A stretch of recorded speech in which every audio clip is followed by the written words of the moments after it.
Hi friends, ఈరోజు నేను దొడ్డు అటుకులు పోపు చేస్తున్నాను. చూడండి. ముందుగా స్టవ్ ఆన్ చేసి స్టవ్ మీద కడాయి పెట్టుకోవాలి.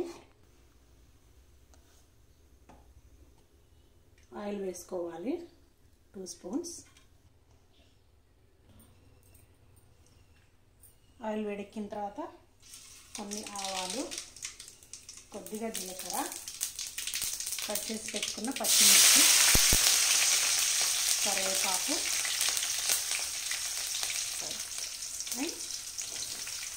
దీనికి ఆనియన్స్ బాగా సన్నగా తరుక్కోకూడదు, కొంచెం రఫ్గానే చాప్ చేసుకోవాలి.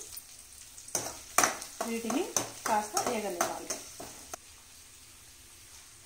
ఇవి వేగే వరకు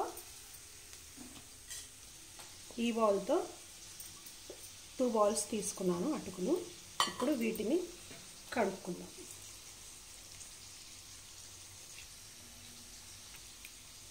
ఇలా నీళ్లు నల్లగా వస్తాయి. ఇంకా వీటిని ఒక 2 సార్లు కడుక్కోవాలి. 2 సార్లు కడిగిన తర్వాత ఇలా గట్టిగా పిండి వాటర్ని తీసేయాలి. ఇలా పొడి పొడిలాడుతూ రావాలి. బాగాసేపు వాటర్లో ఉంచితే బాగా నానిపోతాయి.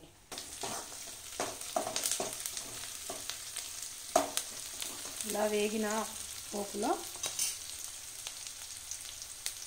కాస్త పసుపు, రుచికి సరిపడా ఉప్పు బాగా కలుపుకోవాలి.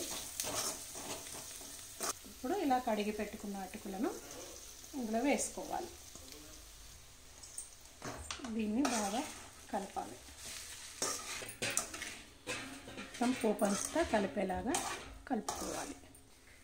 అలా మొత్తం కలిపిన తర్వాత ఒక 30 సెకండ్స్, అర నిమిషం తర్వాత మూత తీసుకొని మళ్ళీ ఒకసారి కలుపుకొని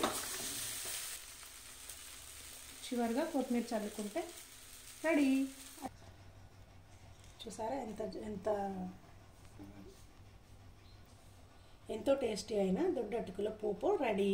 దీంట్లో నిమ్మకాయ వేసుకొని తింటే చాలా టేస్టీగా ఉంటుంది. ఈ రెసిపీ కనుక మీకు నచ్చినట్టయితే లైక్ చేయండి, కామెంట్ చేసి చెప్పండి, షేర్ చేయండి, మా ఛానల్ని సబ్స్క్రైబ్ చేయండి. Thanks for watching.